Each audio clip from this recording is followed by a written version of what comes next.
Welcome to the ecoChristian podcast. I'm your host, Caleb Cray Haynes. We're exploring what it means to be Christian on planet Earth. Y'all, I've got a treat for you today because we are joined by author Matthew Dickerson, who has written many books, but his newest one, Birds in the Sky, Fish in the Sea, Attending to Creation with Delight and Wonder. You can't make this stuff up. It's just, yes. So this really draws us into some wonderful dialogue today that I'm excited to share with you because, among other things you're about to hear and learn about Matthew is some deep Middle Earth knowledge, and it oozes the good works of writers such as J.R. Tolkien and C.S. Lewis, and so there's a lovely smattering of dialogue on these things throughout this episode that I'm excited to share with you all. Before that, real quick, because I've got to share a resource with you. Have you heard of Climate Stewards? Climate Stewards USA is part of Arasha USA, and they help walking with organizations and individuals to faithfully steward God's creation. And they do what's called like a carbon fast for Lent every year. That's really great just to jump into and learn a little bit more about your own carbon footprint. And they're just really a great resource in general for your church or any organization maybe that you're a part of to measure and sort of take action on these footprints. So I'll link that in the show notes because you needs to know. So also one other thing, we're putting all this on Substack, the ecoChristian Outpost, I'm calling it, because why not? I know that's an easier outlet for some because you can get these episodes right to your inbox. You don't have to go looking for anything. You don't have to, it kind of reminds you, helps you keep track and engage in more meaningful ways with the ecoChristian podcast. So this will be a place where we'll be having some extra content along the way. And if you love all this enough to support it with a couple of dollars, that would be so welcome, friends. And that's a way you can do that as well. So, y'all, let's dip our toes in there where the fish are.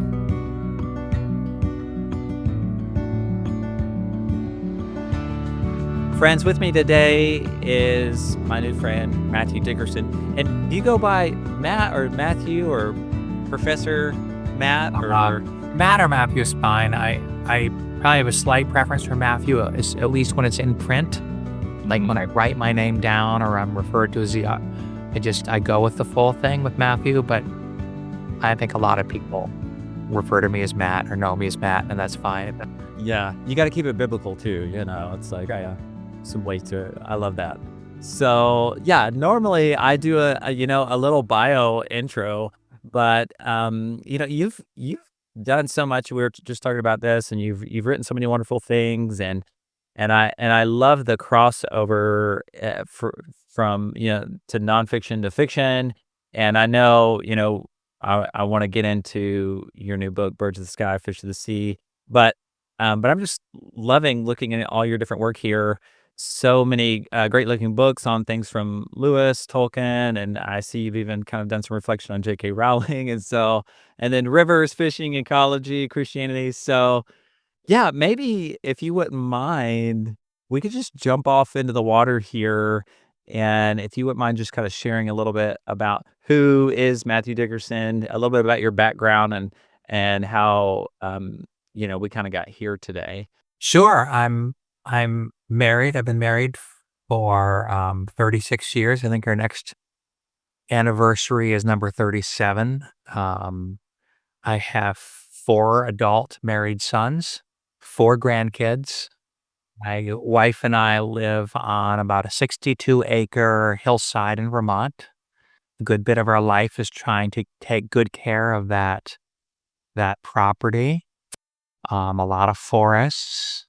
So we are trying to leave it, in a sense, healthier than when we got there. So one of my wife's passions has been pulling up invasive plants that are really ecologically harmful. There's about 5 on her list that are really all over our property. So she's got some cool tools, and I go out and join the battle at times, and try to slowly, as we get rid of some of the harmful invasive plants, planting some more native ones that are pollinator friendly. Um, I work at Middlebury College in Vermont. I teach. I've been teaching here for almost as long as I've been married, Hmm. and I have been writing for really as long as I can remember. I started writing a 3-volume fantasy novel, I think, around when I graduated from high school and started college. There may be some manuscript that I have not managed to destroy somewhere in the house. My hope is that if there is, I find it and destroy it before I die and someone tries to publish it. Not that I've ever been famous enough that anyone would want to publish it, but, and then, and my first published novel was, boy, 35 years ago, almost. I did graduate work at Cornell University in both computer science and in Old English language and literature. And my graduate studies in Old English language and literature was from somebody who had studied at Oxford and known Tolkien personally. And so I think of myself as Tolkien's academic grandchild, Love in that. that. And my study of Old English language and literature led to the publication of my first novel, a medieval historical novel set in early 7th century, Friesland, based on a fragment of Beowulf, based on a poem told within the poem of Beowulf. So I took that and tried to set it in a particular historical period and weave historical characters in with literary characters in with my own invented characters to try to retell the story, this sort of mostly lost story that we only have fragments of from Beowulf and one other fragmentary poem. Yeah. Wow, that's super cool. And what's that book called? That book is called The Finnsburg Encounter. Okay. It's a story of the daughter of a Danish chieftain who marries a Frisian chieftain, but somehow their tribes end up at war with each other at the end.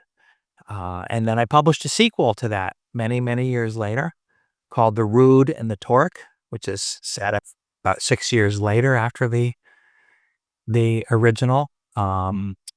And it's a little bit different narrative voice, but for me, that book ended up being an exploration of the value of vocation, the value of art and poetry and literature, and why these things matter, why a culture should care about them, and why they are valuable things for a Christian to be involved in. I think that being a priest or being a monk is not the only sort of holy vocation that, in the case of the story, being a poet or being a traveling bard is a holy vocation. But I would also add being a farmer, being a gardener, taking care of a hillside property in Vermont, uh, helping take care of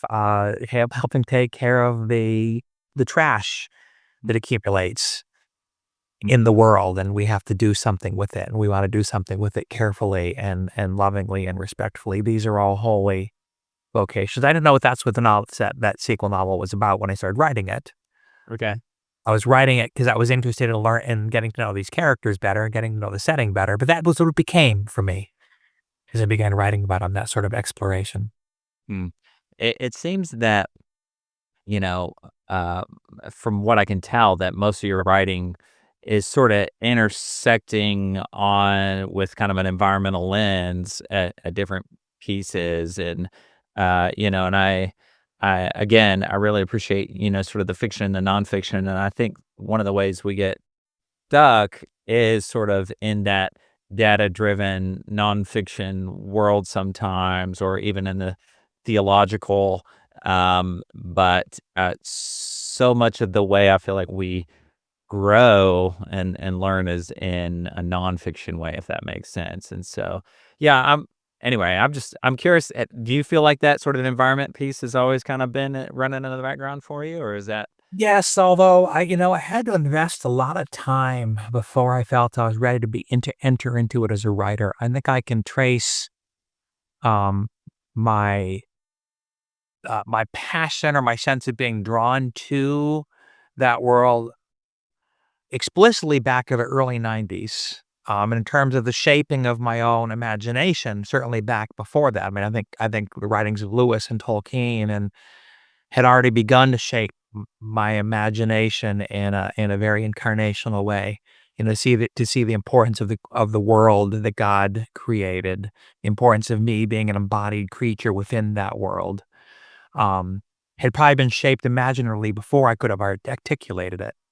Mm. But in the early 1990s, there was a famous conference that Middlebury College hosted, and it brought in a lot of representatives of a lot of the world's major religions. Mm. But from what I could really pick up, while most of the speakers were touting how great their religion was in terms of an ethic for caring for nature, the overall presentation of Christianity is that it's largely responsible for all the environmental woes of the 20th century, sort of thing. And I thought there's certainly some blame on the American church. There's no question the American church has been guilty of promoting a lack of care and even sometimes uh, exploitive approach Yeah. to nature. Like nature's there to exploit; it's just a natural resource. But that's very Right. unbiblical. That may be an accurate portrayal, I think, of aspects of the American church at times, but it's very unbiblical. There's such a strong creation care. It's not even an ethic; it's a theology running through all of Scripture, and so I thought, how can I enter into this sort of dialogue? How can I become a person who can actually participate there? So it was at least a decade and a half before I thought I had developed enough voice and knowledge to begin to write into that, to begin to enter into that Mm. dialogue. So it was years of some studying of ecology, some reading of important, thoughtful Christian, deeply biblical thinkers, um, before I felt like I can begin to develop a voice. And then what gave me the confidence to begin writing about it was as I'm reading some of the great, um, recognized, say, environmental thinkers and writers, both Christian and secular, whether it's Wendell Berry or Aldo Leopold or, Mm. we could name many others. As I'm reading some of them and thinking through carefully their writing, I began to realize that most of those really important ideas are expressed in the writings of J.R.R. Tolkien. Like he's exploring some of the same things. Like in 1930 or 31, Tolkien and C.S. Lewis were having conversations about the importance of eating locally and how it connects us to to the land. It roots us. The eating locally roots us Yeah. in the environment where we live, where we have our neighbors, where our lifestyles impact the land and therefore impact everybody around us. The food we eat impacts the land and impacts our neighbors. So that led to sort of my first book in that area, which was exploring what I call the environmental vision of J.R.R. Tolkien, both where it came from in terms of his Christian faith, but also how it's expressed in his many writings, and that it was this deep, um, Mm. creation care vision that came out of him. I mean, in the 1950s, he was already decrying, uh, his phrase was militarized, industrialized agriculture. Mm. And, that's quite a bit before Yeah. those That's ideas and those phrases were really in the common public eye. He was really ahead of his time. mm. Wow. That's really beautiful. I think, yeah, like you say, I think when you read some of their work, and I'm just thinking about, yeah, just thinking about Lord of the Rings and all that, and sort of the embodiment. Yeah, I'm so tempted right now. We could just jump off the deep end here. It's totally somewhere else, but that's okay. Yeah, but just thinking about, the kind of environment that Mordor creates and this sort of yeah, it is very much like that, and, yeah, and I think that's one of the reasons so many people are drawn to their stories is that they're hitting kind of a bass note, again and again on some of these issues that really, um, we haven't maybe done a great job at naming in other places or especially in the church, and so I want listeners to learn and hear about your new book that's coming out this month, March, and it's really exciting. Yeah, and maybe we could springboard into it, so it's called, Birds of the Sky, Fishes of the Sea. It's a really beautiful book, and, t t tell us a little bit about this book.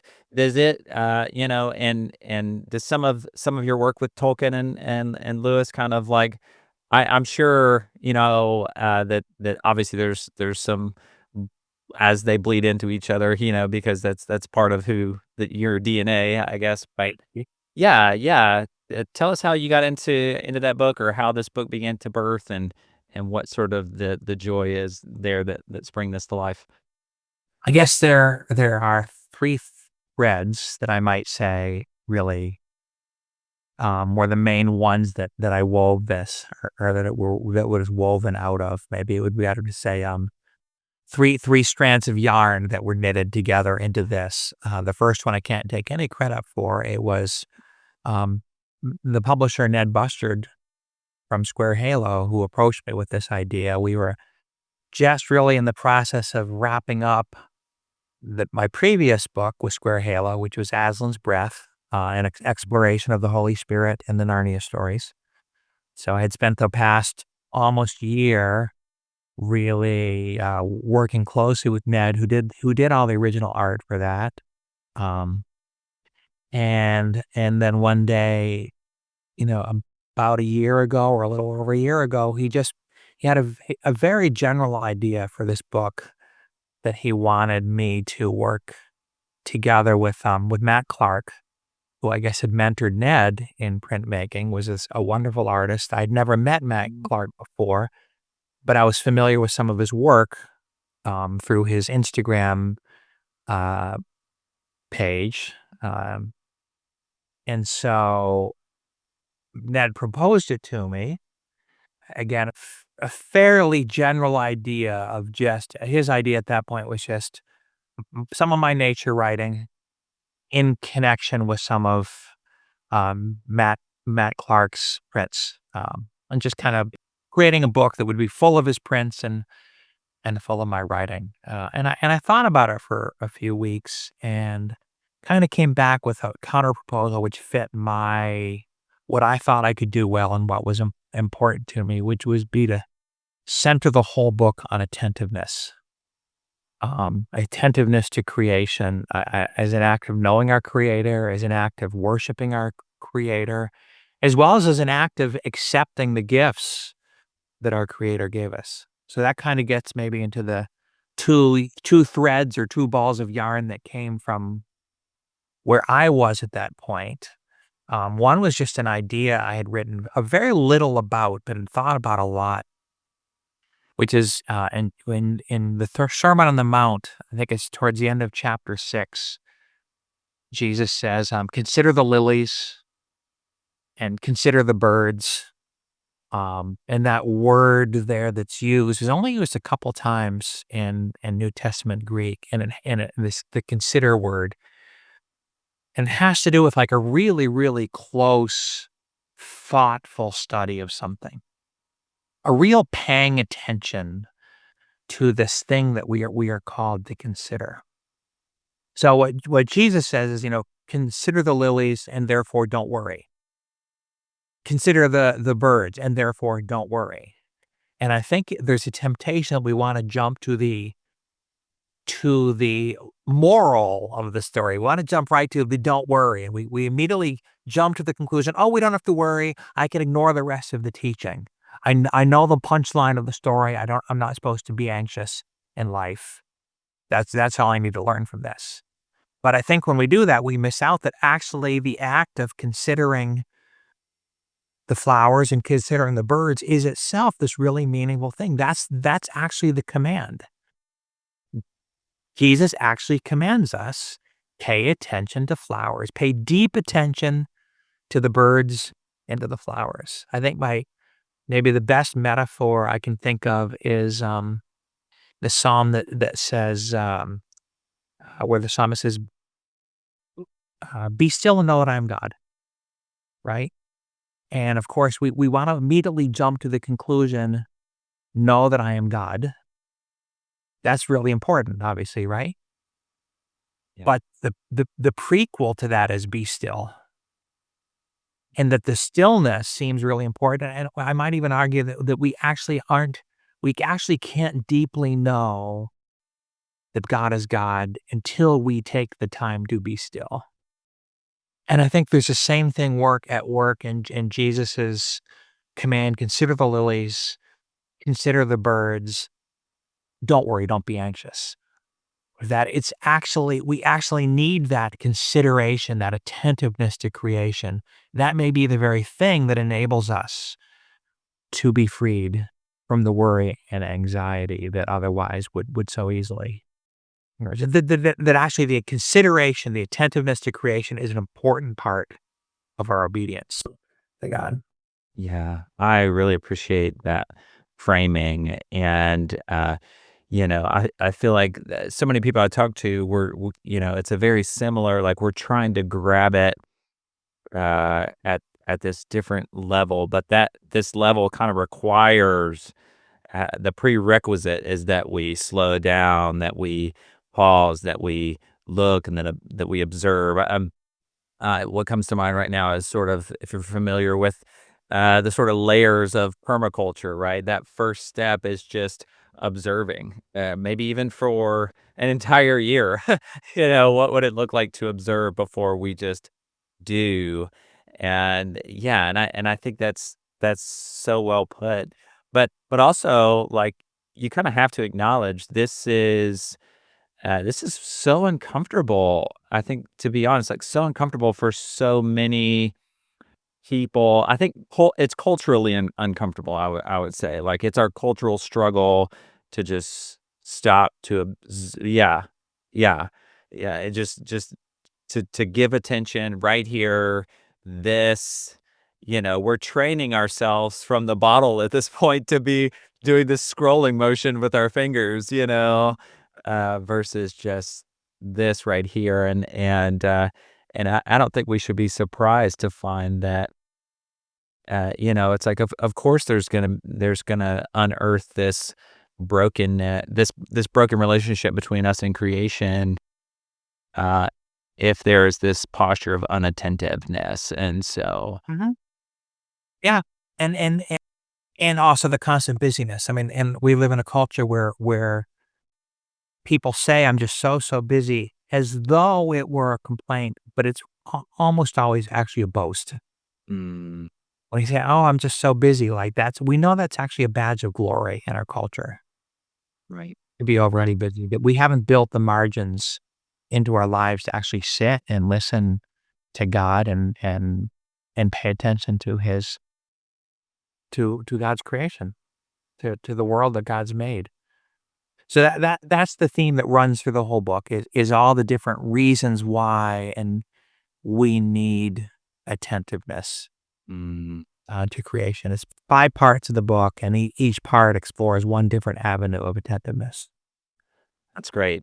Yeah, this is sort of the unfortunate bit of podcasting and just the audio is that people can't see. Well, they can't see, one, what a great beard you got going on here, but two, the artwork in this book is, man, it's these prints are really cool, and there's so many of them.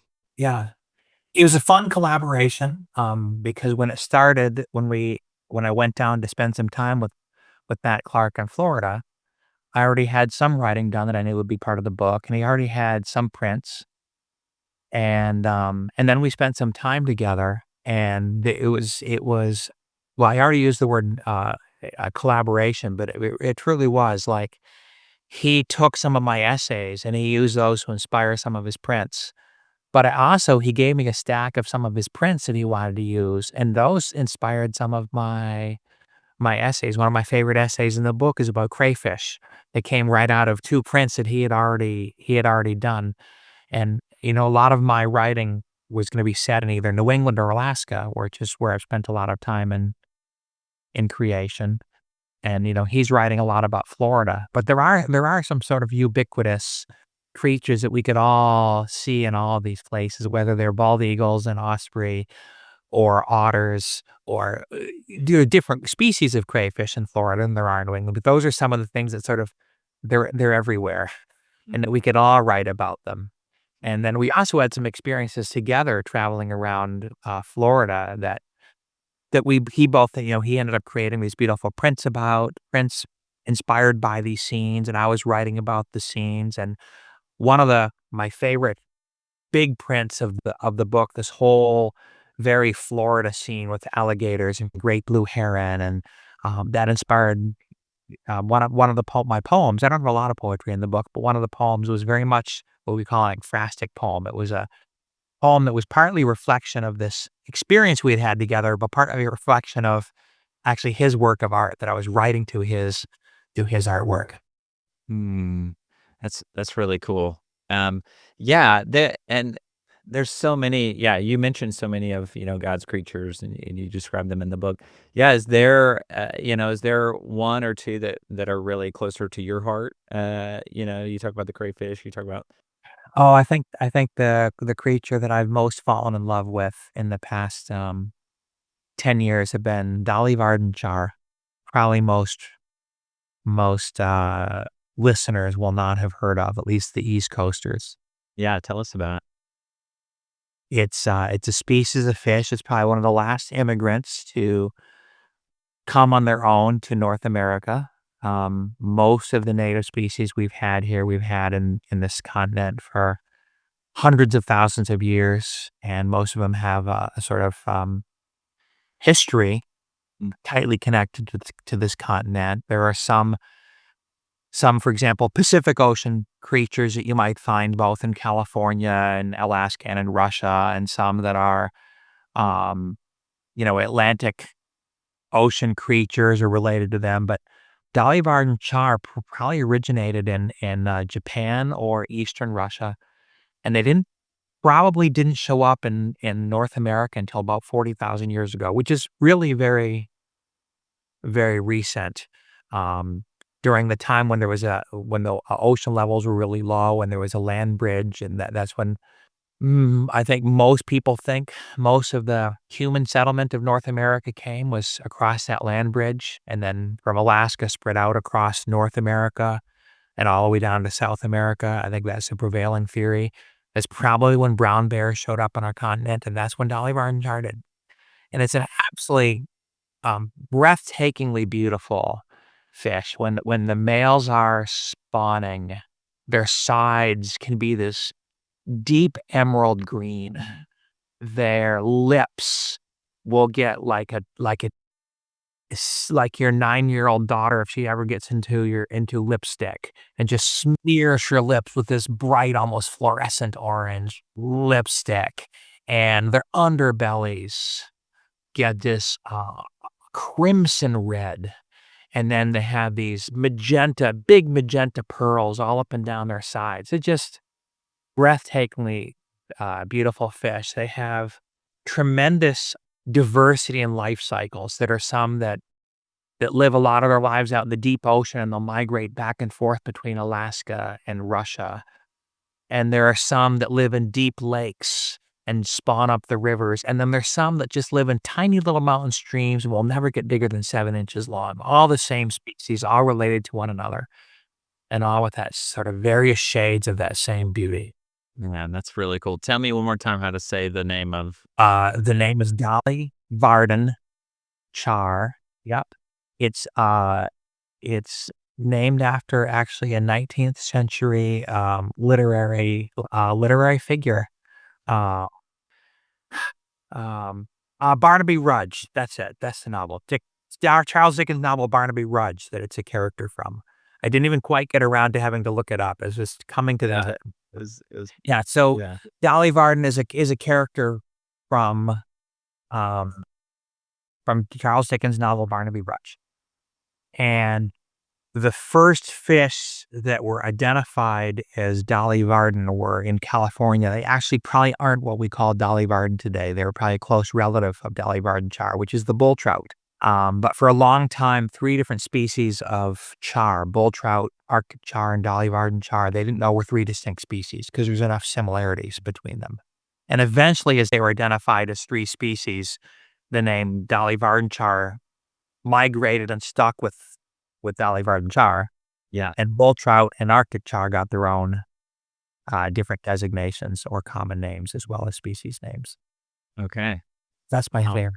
But I'll tell you, let me jump to the third, because you asked what motivated the book. And I think the third thread or third piece of yarn woven in is also important. Last year, I started the year in January reading N.T. Wright's book, Into the Heart of Romans. And the whole book is a really close study of Romans 8.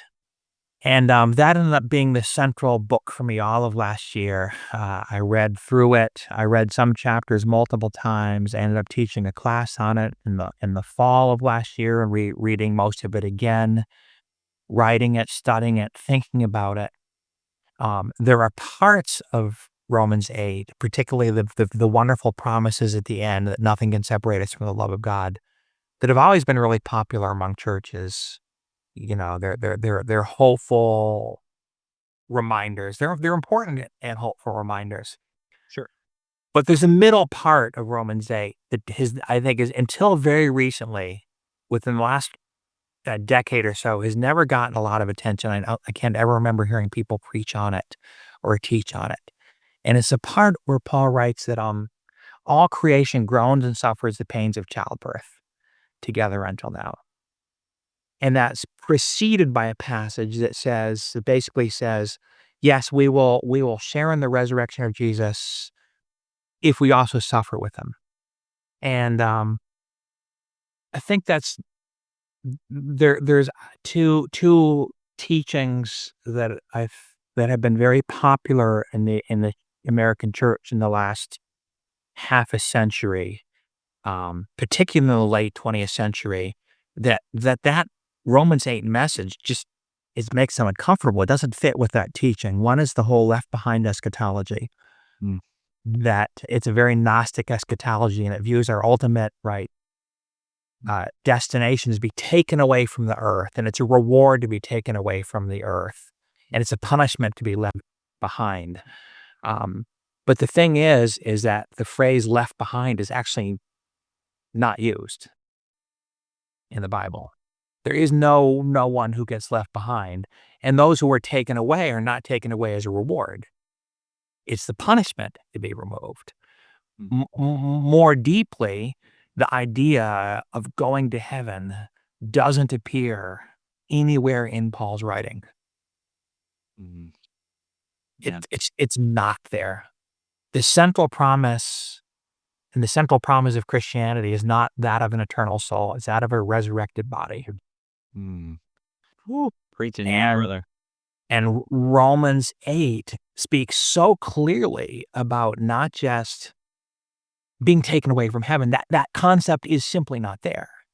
Running through the whole book is the promise of a resurrected body and the promise of all of creation being restored. The whole creation groans and suffers the pains of childbirth, Paul writes, and it waits eagerly that Paul writes, speaks of the redemption of our bodies. So our bodies will be redeemed. And as we are redeemed, as we are given our new resurrected bodies, all of creation will be restored. So that doesn't quite fit with these other worldviews. So the passage is often ignored. The other thing is that, is may be clear that the American church has often had very much a prosperity theology, that if you just have enough faith, if you're just obedient enough, we can avoid suffering. We will have health and wealth, and we'll be in power, and that also doesn't fit with the narrative of Romans 8, which again says we will share in this resurrection glory of Jesus Christ if we also share in his sufferings. And all those promises at the end of Romans 8, they come out of this reality that all these, you know, horrible things are real things that will happen to followers of Christ. It doesn't say that God will never forsake us and he will protect us from all those things. It says, even when we go through all of those things, the assumption being we will go through those things, God will still be with us. That's right. It's such a sobering reminder, and even looking back on church history and what happened to all of the disciples, and somehow we can still come away with this sort of insular bubble Christianity that is that doesn't suffer with or thinks that we can just escape all this. Um, and which is problematic in itself, right? Because if we're just trying to escape it all, we're missing it all. We're missing that attentiveness, that consideringness, maybe that you were sharing earlier of turning the gem to delight even in creation. And honestly, and maybe this is controversial, but even that sometimes pain even becomes a reminder to turn around and look at creation to see where maybe this friction can also be sometimes an invitation into, frameworks of delight. C.S. Lewis certainly made that argument and brought both things together Yeah. in arguing that, what was his phrase? That it's not pain, but suffering is as God's megaphone to reach a deaf world, I think was sort of his phrase. But where that came to me in the book is just where it ends. Like the book is about attentiveness, but the final section gets at the Romans 8 passage that all of creation groans and suffers the pains of childbirth. So there is that groaning, that lament. Creation is lamenting. And the very next verse speaks of us joining in that lamenting, joining in that groaning. And just a few verses later, we read that the Holy Spirit himself joins in our groaning, right? When we try to go to God and we don't even have the words, the Holy Spirit groans with us, right? Or with groanings too deep for words. And so there's this interesting pattern, right? Creation groans, creation laments. We then join in lifting up this lament and groaning of creation, and then the Holy Spirit even joins with us in lifting this lament. So we are called to lament the destruction, the harm to God's beloved world caused by human sinfulness. And so I think the attentiveness we pay to creation is part of that vocation, both to lament for and with creation, but then also as we pay attention to creation's groaning, that is one of the pointers to see what is our work then to bring about, to do what we can in this lifetime for its healing. Like to be doing the work, if the work of heaven, right? If the kingdom of heaven is going to be reflected in a restored creation, if we want to say, your kingdom come, your will be done on earth, we ought to be working for those kingdom principles now.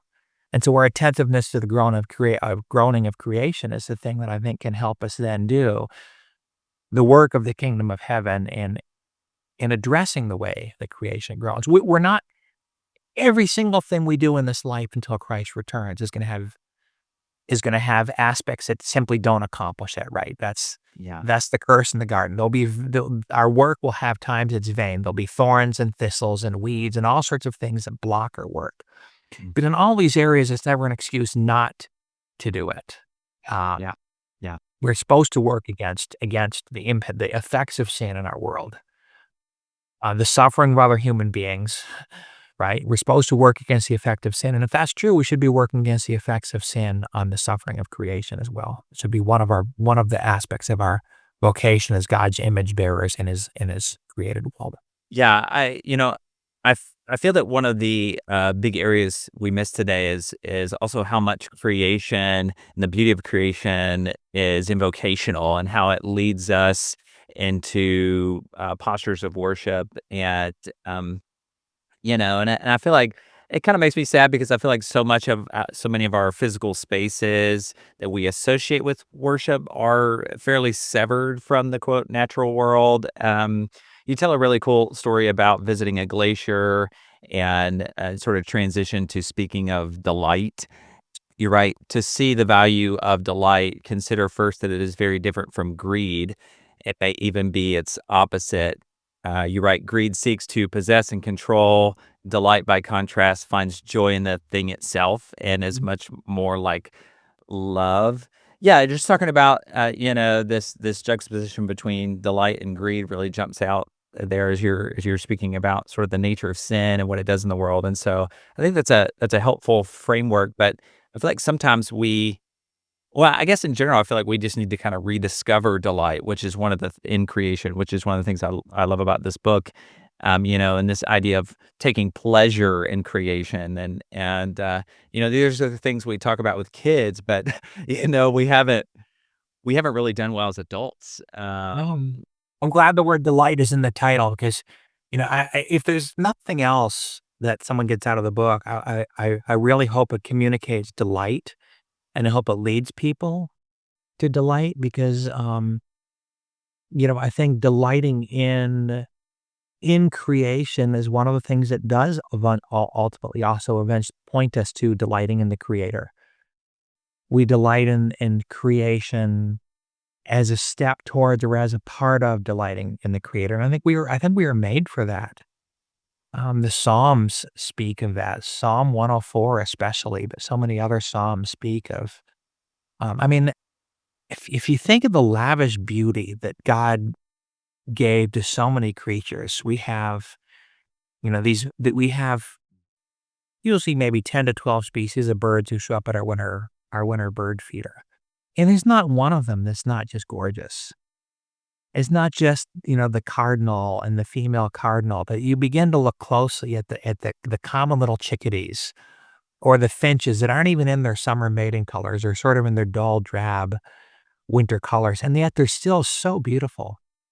There's so much delight to just sit and watch their patterns as they feed and the way even the way the male will sometimes carry a seed up, the male cardinal to the female cardinal and feed her one seed as a sort of courtship ritual, or the way the chickadees will come in and they will just take one seed and then they'll go up and sit in our apple tree and they'll just sit and enjoy that one little seed before they go down and get another one.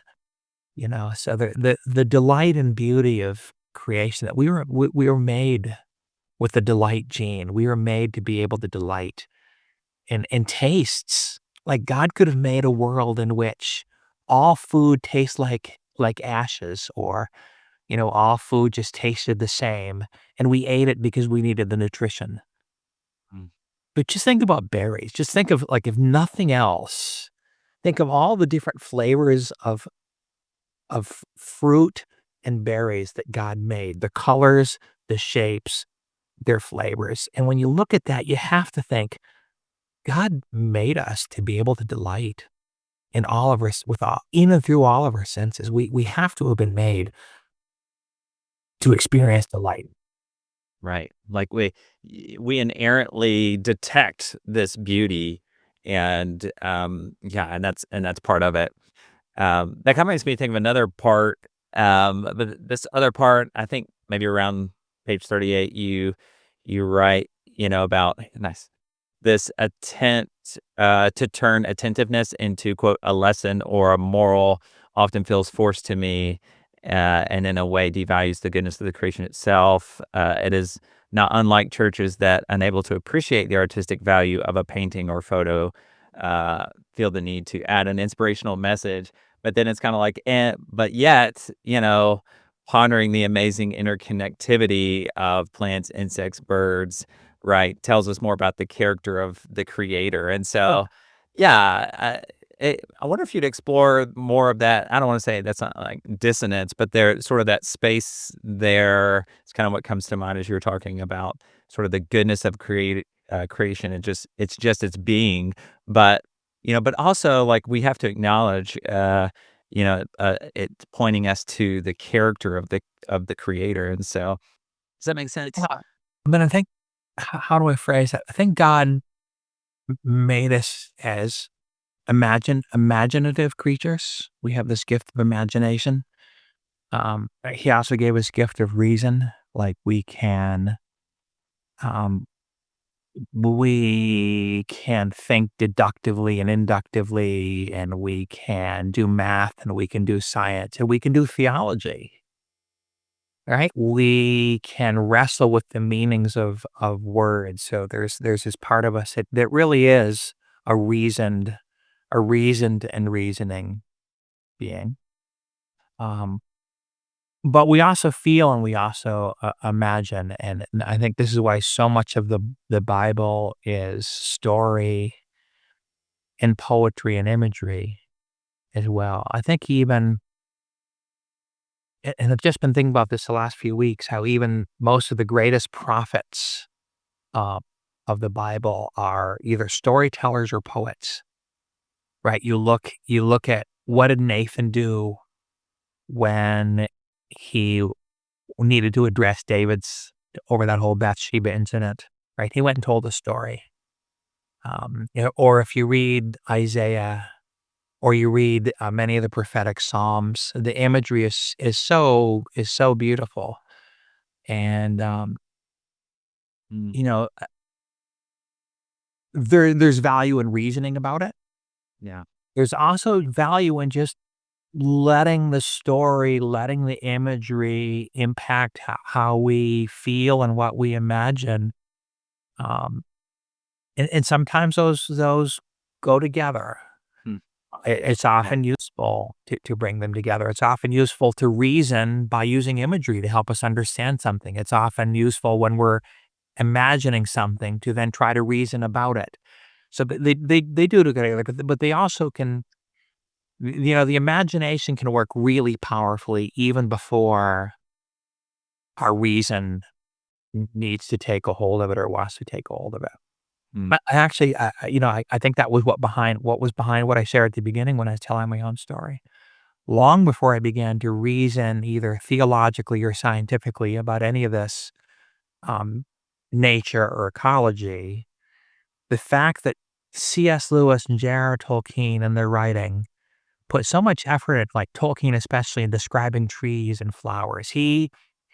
Tolkien actually devotes far more words to meals and botany than to battles.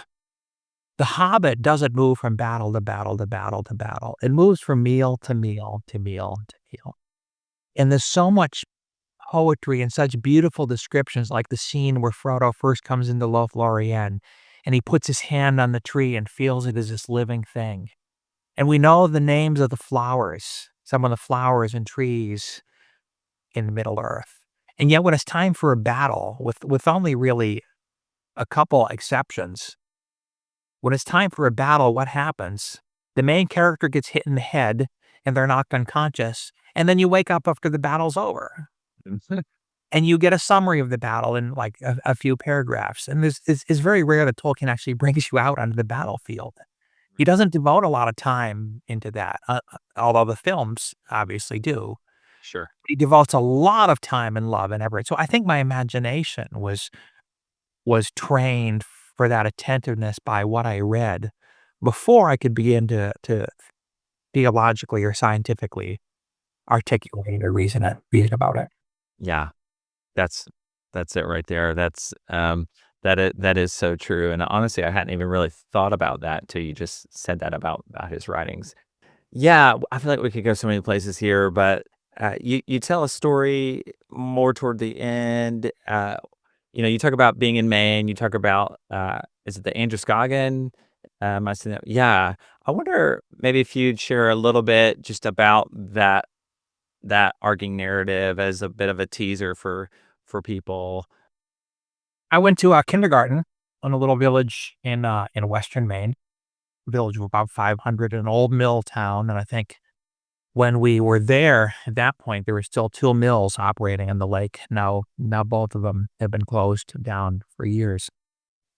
But the biggest river was about 7 miles away. And at that time, I would have paid no attention at all to the river, even though it could have been a beautiful river. We never would have gone canoeing in it or swimming in it or fishing in it. In 1972, it was identified by Time magazine as one of the 10 filthiest rivers in the United States. It had raw sewage floating down because that was the view for a town in those days. Is a river is just a nice place to get rid of everything because you dump what you don't want into the river and it's gone in a half an hour. So you have towns dumping raw, untreated sewage in it. You have paper mills dumping the chemicals that they need to extract the pulp from wood into the river. So it's just profoundly polluted. And then it gets down into farmland when there were no real regulations about, pesticides and herbicides and fungicides that are also all flowing into the river. So it's a dead river. And the two other rivers that were part of my life too, the Charles River in Boston and the Nashua River, where I eventually lived near in Massachusetts, were probably just as bad or worse. So growing up, I didn't hear loons. I didn't see bald eagles or osprey. I didn't see great blue herons or bitterns. And it wasn't until I took a trip way up to the wilderness of northern Maine and went camping with my dad that for the first time I saw an eagle and an osprey and a moose and actually was in a place where you could sit. It was so thrilling. You could sit and fill up your water bottle at that time with water coming out of a spring and drink it. Now it would be clean enough in terms of pollution to drink, but you'd have to worry about giardia. But at that time, you didn't have to worry about that. And that was an example to me of how creation groans. All the creatures that should have depended on that river for their food didn't have that. And all the people who lived downstream also would suffer from the pollution in their water supply because all of that eventually comes into the groundwater and we drink it. Yeah. The Clean Water Act actually was largely motivated by the Androscoggin River where I grew up. Wow. Because the next big town downstream from us, Rumford, is where Senator Ed Muskie from Maine lived, and he grew up on the Androscoggin River, this Polish Catholic immigrant family to the United States. And he's the one in Congress who drafted the Clean Water Act. The fact that we had rivers in Ohio, like the Cuyahoga, that were literally on flame for days, burning for days, and they had caught on fire 7 or 8 times before that, helped the country to see. Yeah. I mean, I think again of it's important. It would be easy for people a lot younger than me, like for example you, to grow up, to grow up taking clean water for granted because you live in an era post Clean Water Act.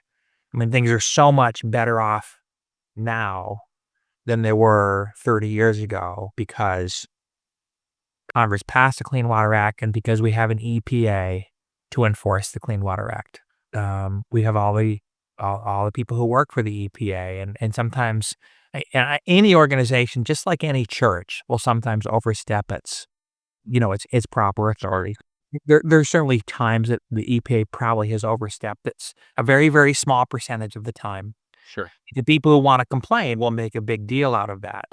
But if it weren't for them caring for the water and enforcing the rules, right, we would still be living in an era when our rivers were on fire, when there were no ducks and no great blue heron and no osprey and no eagles, and when the cancer rates would even be dramatically higher than they are right now because all this would be down into the groundwater. I like to continually learn, and I'm actually sitting in on a geology class at Middlebury College right now on hydrology. And we are learning where, how water makes its way down to the groundwater. And we're studying how they can trace the flow of water underground and where it eventually comes up into our wells. And they can trace, and sometimes they can actually do this with dyes, putting dyes in the water and seeing how long it takes to get through. Yeah. But, we know where, when you put these toxins into the soil or toxins into where that will come up. Yeah. In our drinking water. Our lives are so intertwined with these bodies of water and with this, the greater water cycle. And, Yeah, it's just another one of those areas, obviously, that we can often just overlook, and I really appreciate that. We can. There's so much to be thankful for and to look back on, and see the arc of this, and we'll again be doing this hopefully, years from now, thinking back. Oh, before churches or anyone ever talked about rivers, in a way, and so But the point of that story wasn't one of negativity. It was like, okay, right. like there were visionary people who said we can actually do something about that, and if we do something about it, we will all be healthier. The world that we live in will be healthier. And I think as a Christian, I should not only care about all the people who live downstream, but I should care about the creation itself, about God's artwork and treating it in a way that honors the one who made it. Mm. Well, Matthew, there's so many good things here to be encouraged. I feel like through this book and so many of these stories, and I wanted to ask you, and it's okay if not, if you don't have it there, you don't want to share it, but I wondered if you might share one of the poems with us, maybe that are in your book. I would be happy to read one or two of them. Okay, yeah. Let me read one of the more explicit nature ones first, since we are talking about cardinals, because I did graduate work in Old English language and literature. I've gone back to writing some verse in a more Old English alliterative style Hmm. poetry recently, but instead of using that style, that meter, that alliterative meter for heroic verse, I've been using it for more nature writing. Cardinal at the feeder in winter. The cardinals arrive first as a couple shortly after the snow stops falling. The female with her faded orange beak stays back, perched on a branch of a young apple tree in the yard where a hairy woodpecker has knocked holes in the bark. The bolder male moves in closer despite sudden unwanted company, a wild flurry of chickadee wings and pushy tufted titmice who prefer their feast forage straight from the feeder. The larger cardinal likes the sunflower seeds scattered across on the ground, where his scarlet cape stands out against the white. My wife obliges, always spreading extra seed, waiting for a glimpse of those wings, spread like a swath of blood on snow. Snow which covers, like love or like mulch in spring, a multitude of sins. Oh, that's so good. I love that so much. That's great. And this is a confessional too. It was inspired by the journals of the late songwriter Mark Hurd. Hmm. Confessional 2 after Confessional from Mark Hurd, 1951 to 1992. You wrote of windy loneliness, hearing nothing, seeing shadows. I have been there too in the largeness of this outdoor room, felt the sting of a bitter breeze, the sharp, solitary pain. I've seen berries drape the ground, sockeye sprawled eyeless on the shore, a miniature birch bent like a scarred finger while a sow bear grows fat on salmon eggs and seagulls feast on the spoils. You wrote of looking through fog, waiting for it to lift, catching a glimpse of something good, magic, waiting around the corner, over the hill. I gaze at turquoise waves tipped in white. This is solace for me now. You have conjured that for me, like this place you plucked the celestial strings. The rest will wait until the morning of the resurrection. Wow, that's it right there. Yes. Thank you for sharing that. That's really great. These poems are scattered right throughout the book, and they're just and that's part of what I think is really special about this text is the images, the poetry, the prayers, and it's really great. Well, one last lighter note question, because I just have to know from someone of your knowledge and expertise, what's your 30-second take on Rings of Power? Have you watched it? Or I reviewed. Okay. I watched the original Peter Jackson films. I thought the trilogy went from really quite good with a few flaws to Okay, with some good points to somewhat disappointing. Moving further and further away from Tolkien's vision, and then when it got to The Hobbit, I thought it had taken the first film had taken such a big step, even worse than the last of the Lord of the Rings films, that I could not bring myself to watch the second or third Hobbit films as much as I wanted to see the dragon. I thought the first one was so bad that now I will not watch any of them. Yeah. No, I feel that. I wish someone would grab it, make it into like a slow, like a show, with like a long seasons with kind of the speed of a Downton Abbey, just slow it all down. I would love to see somebody that really had Tolkien's moral vision and environmental vision and love for nature do The Hobbit not as a video game or a war game or something trying to compete with all the Marvel action movies, but something that was just a lavish portrayal of Middle Earth, the delight that they take in flowers and trees, just the wonderful meal at Bjorn's house. Yeah, absolutely. That would be a treasure. Well, Matthew, you're a treasure. This book's a treasure. Again, friends, it's called Birds in the Sky, Fish in the Sea, Attending to Creation with Delight and Wonder. And you can find it in Square Halo Books. And and Matthew, it's such a pleasure getting to chat with you here, brother. What else can be said? Such a great conversation. Thank you for being a part of this podcast today. Share this with a neighbor or a friend, and grace and peace.